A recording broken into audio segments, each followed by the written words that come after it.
Okay, we're going to get started for the Town of Branford Board of Finance special meeting, December 29th, 2025. First on the agenda is swearing in of newly appointed members, Alfred Bertolone and Francis Proto. Lisa? So Francis, Albert, please stand. Please raise your right hands for an oath. You solemnly swear that you will faithfully discharge your duties as members of the Board of Finance to the best of your abilities, so help you God. I do. Congratulations. Thank You're you. official. Congratulations. All right, thank you, Lisa, and congratulations. What I'd also like to do is welcome Josh Brooks, our first selectman, newly appointed, newly elected. Welcome. And item number 2 is citizens' communication, and I did receive a letter from Jeff Follett and asked me to read it at tonight's meeting. Regarding resignation, Board of Finance. Dear Joe, as a result of the town elections, I've been elected to the Board of Selectmen. I am writing to formally resign my position on the Board of Finance effective November 18th, 2025. Serving on the board for the past 20 years has been an honor and deeply rewarding experience. I'm grateful for the opportunities I've had to contribute to our community, work alongside with such dedicated colleagues. I appreciate the support and friendship I have received during my tenure, and I am proud of the progress we have made together. As I step down and continue my new position as selectman, I look forward to serving the town in this new capacity. Thank you again for your trust and collaboration over the years. I wish the board and its new members continued success. Sincerely, Jeffrey Villette. So, Lisa, that's part of the record? Yes. Thank you. Okay. Item number 3 is to consider and, if appropriate, approve a transfer and resolution for funding of leasehold improvements for 3036 East Industrial Road. And I will read the proposed transfer and resolution prior to conversation on this. In the general fund, from fund balance, $500,000, fund balance brought forward, and transfer out into DPW transition on the expenditure side of $500,000 within the capital funds budget. Increase operating transfer in of $500,000 and expenditures transition costs, repair and maintenance $500,000. With a proposed resolution to increase the budget, the general fund budget, resolved that the Board of Finance recommends to the RTM an increase in the appropriation for the fiscal year 2026 general fund budget from $141,198,673 to $141,698,673. This increase will be funded through an appropriation from fund balance and will be used to fund transition costs for the DPW relocation.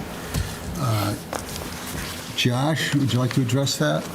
Hi, good evening. First of all, let me welcome Fran and Al. It's great to have you aboard, and I think it's going to be a fruitful relationship. And so let's just get into it.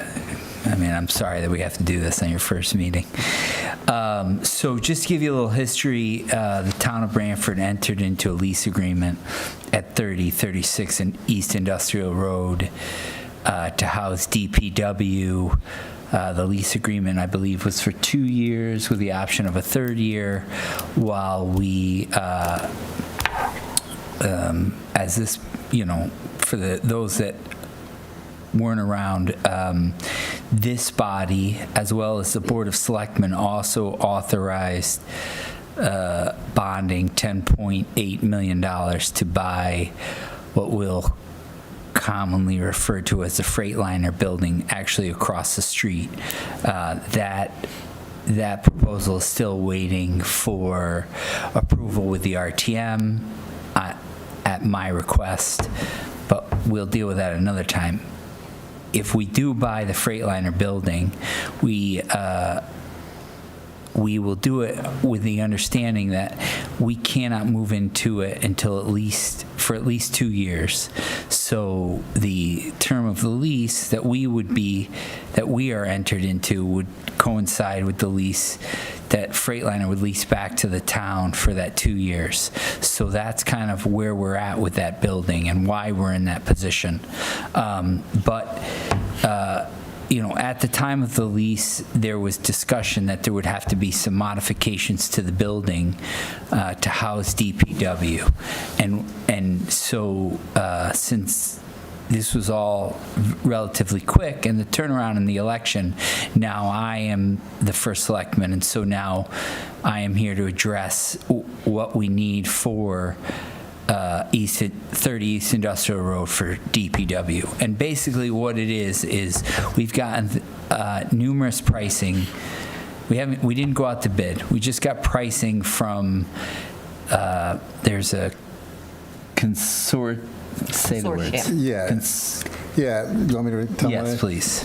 So one of the benefits of being a membership of the Council of Government is we participate in this program. Is called Easy IQ, and what that is it has a bunch of items that are basically pre-bid.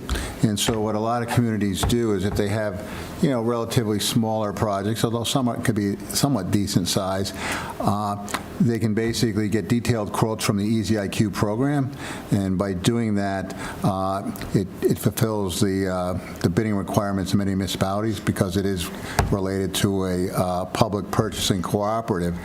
So we have used them in the past, but sometimes we find they're very useful because they provide a very detailed analysis of what's required in all the different pieces.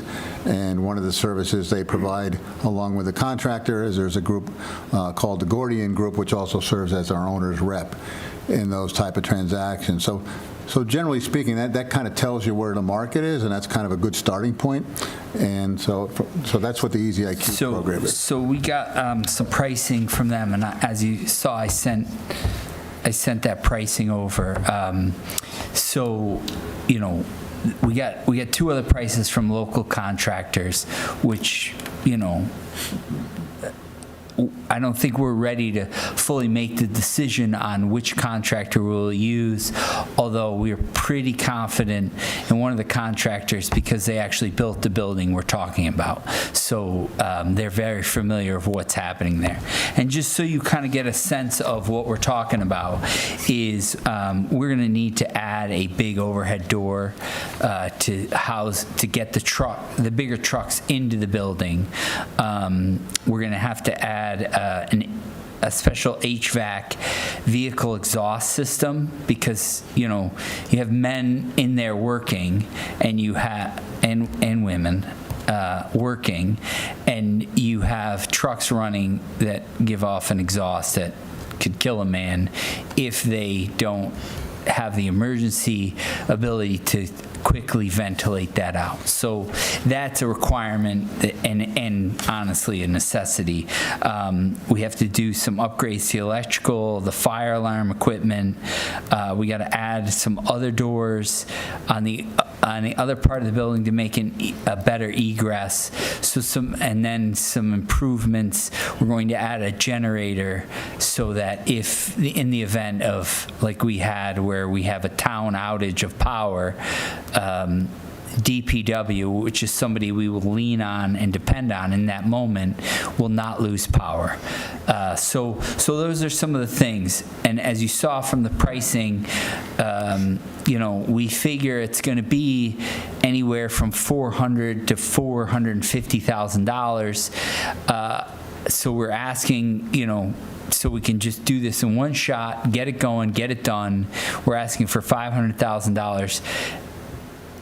I will not spend a penny over what is necessary, but this just makes it a cleaner transaction.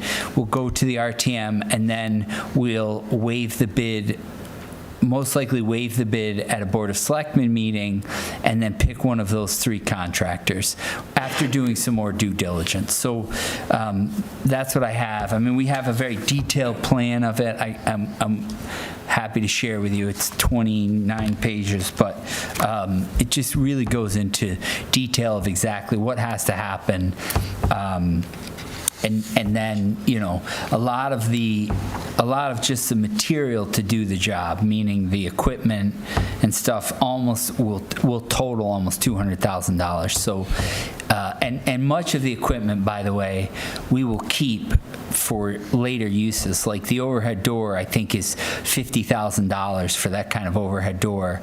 We will keep that overhead door. Some of the HVAC equipment that'll go on the roof, we will keep some of that. So it's not all going to be left with the building when we leave, but some of it will be. Okay, thanks. Questions from the board on this request? Will the generator be able to move with us as well? Yeah, the generator is, it would just not, we're not buying a generator, it's just the cost of, placing the generator, pouring a pad, that kind of thing. The transfer switch, et cetera? I'm assuming some sort of transfer situation. Deborah, do you have questions? Actually, I have a couple of questions. So am I correct that when we leave, we will have to restore the building to its current condition? Some of it, yes. The large door that we will add, we will have to take out that door and masonry it up. The expense won't be the undoing of what we did won't be as large as the expense of doing what we need to do, but because like I said, it's $200,000 almost for the equipment. But yes, some of it we will have to restore back to its original state. And just forgive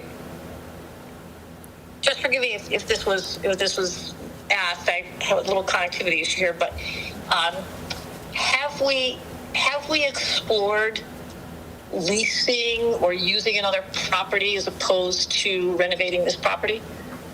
So I have not, if I'm being honest, I have not gone out and looked for other properties available other than at the present time on a month-to-month basis we are renting from School Ground Road. And my initial reaction when I first got the original pricing, in my mind, I thought we will go, maybe we should just go full to School Ground Road. But in the investigation of whether that was even possible, because one of the things we need to do is because they're diesel trucks and because we use them in the awful dead of winter, they need to start. And if you know anything about a diesel truck, if it's cold, it's not going to start. So we'd have to create a temporary, I thought we could just create a temporary building and house the trucks in it. But because we are the town and not a contractor like I used to be, we can't just build temporary buildings. That's not really quote unquote allowed in the town of Branford to just put up temporary buildings. On top of which, the School Ground Road property, also owned by the gentleman we will be buying Freightliner from, if we go that route, is in a floodplain. So the concern about housing DPW in that area, if you know the area, numerous times in the past 10 years, that area has flooded to where it's been knee-deep or waist-deep in water. So anything we build there, we would have to treat it as such, that it would have to be, everything would have to be above a certain point, because you wouldn't want it to be damaged by, just the code would force you to do such a thing. On top of which, if you did build public works there and you made that their home for the 2 years and you got one of those floods, public works would be crippled. And so does it make sense? It just doesn't make sense to put public works, the people we depend on in that scenario, in an environment where they couldn't react to that scenario because they're now under 2 or 3 feet of water. So that was the only thing that I investigated. I don't know of any other building that would work.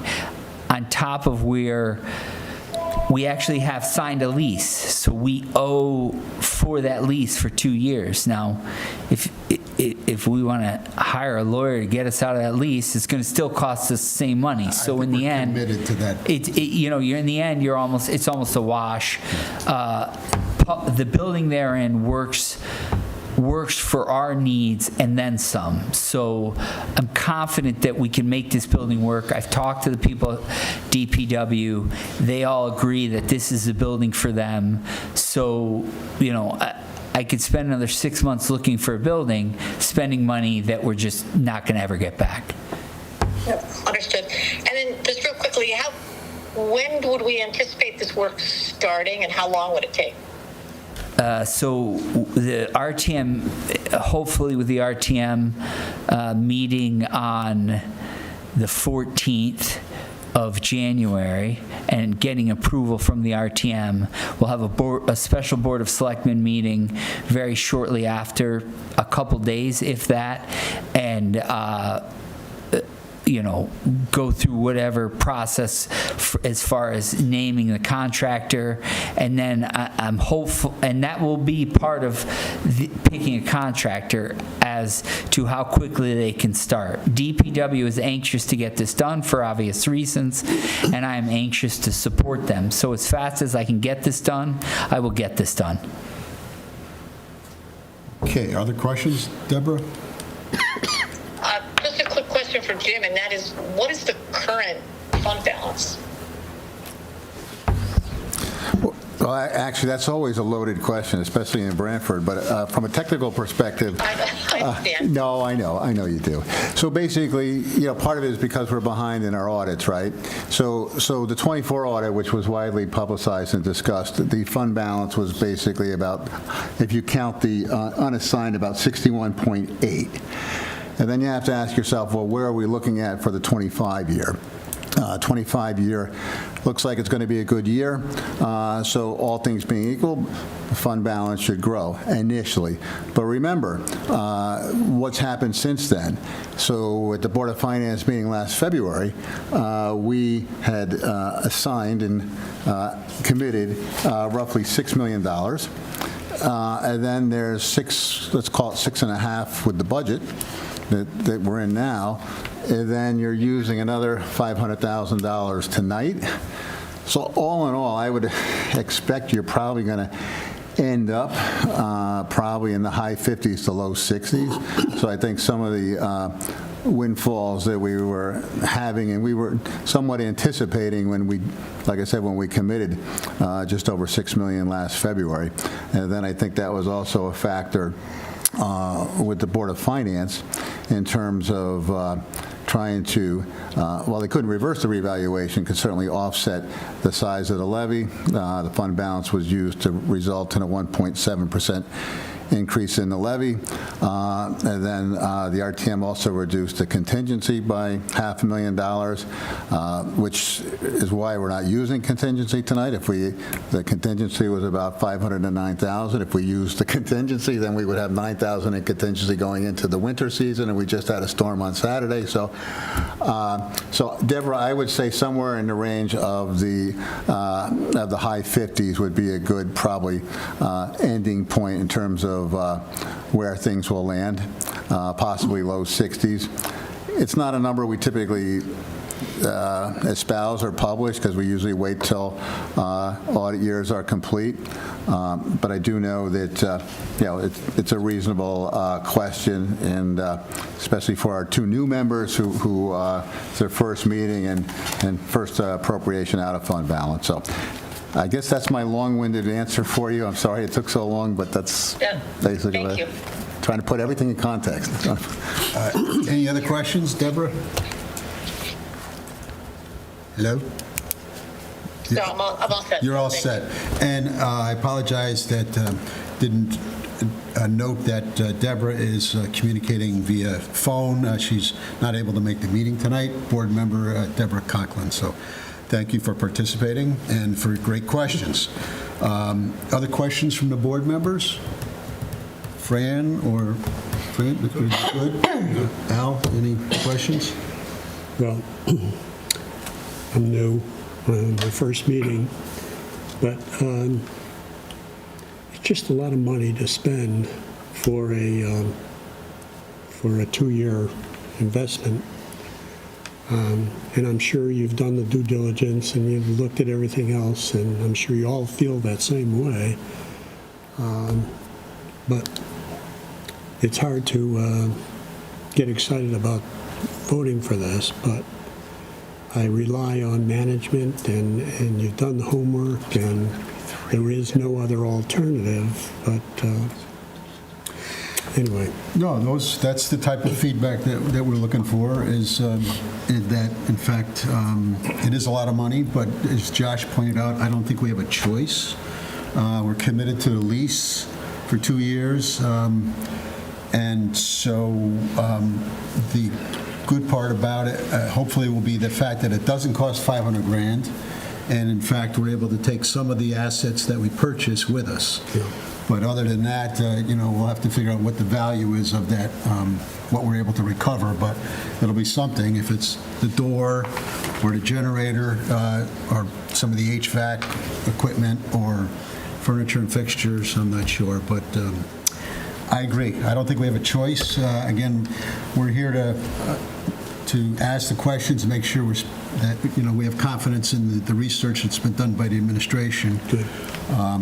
Which is the right questions to ask. I think so. I think you're right on point. Other questions or comments from the board? Jim, you have a comment? Yeah, I just want to respond briefly to Al's question. I think it is a good question to ask, and I think, I sort of touched on that a little bit in my memo. I said, admittedly, this may seem initially expensive for a temporary location. I think it's important to point out it could be 3 years that we're actually there. Not that takes the sting out of the $500,000. So I want to make sure I make that point. I think the overall bigger picture, though, is where does this fit in terms of the town's long-term plan for public works and potentially fire? And if it's viewed in that context, yes, the $500,000 is expensive, but ultimately we're looking at buying a building for $10.8. A condition of that purchase is that the current owner will then have a lease with the town. So there's really kind of two parties in terms of when people can get out and make this available. And to put numbers in context, the 10.8 for the purchase for a site that probably will require some modifications, but not a ton, also has the potential for locating a firehouse out east. And so the 10.8, and let's just say $1 million or so on top of that, plus this $500,000 that we're talking about tonight, I think history will look at that as a good bargain relative to, and again, this is the context of history. This past few months, the Board of Finance and RTM approved $11 million in change for schools, most of it which was for a roof, and we're spending $20 million on the renovation of a police station. So I think if we look at it in the context of where are we going to be at the end of the day, 3 years out with public works and a permanent home, potential site for fire, and then we look at this $500,000 in that context and in that cost, I think history will view that as a good financial move. So I just want to. Thanks, Jim, for those comments. Josh, anything else you'd like to add before we consider this? No, and I appreciate you considering, and I appreciate the questions. Okay. All right, folks. Any other questions or comments? If not, you ready to vote? No, sir. Thank you. All in favor? Aye. Aye. Opposed? None? Unanimous? Okay, thank you, board members, for that. Item number 4 is to consider and if appropriate approve the 2026 meeting schedule, which Lisa has attached. Of noteworthy is we've pushed the budget hearings out a week. Instead of starting the week of the 16th, I believe, or 15th of March, we're pushed it out to the 23rd in order to accommodate just some of the transition that's going on and a little more extra time for us to take a look and work through all the budget requests and such. Anything else noteworthy of that, Lisa? No, only that the May date is May 18th as opposed to the last Monday of the month, which is Memorial Day. Okay. So, any questions on this schedule? All in favor of adopting it? Aye. Aye. Aye. Aye, okay, so be adopted. That's good for that. And then number 5 is adjournment with no other business to come before this special meeting in this board. Entertain a motion to adjourn. So moved. I'll second. Moved and seconded, all in favor? Aye. Aye. Okay, thank you. This program was brought to you in part through the support of the Town of Branford. Watch town meetings and other videos on demand at BranfordTV.org.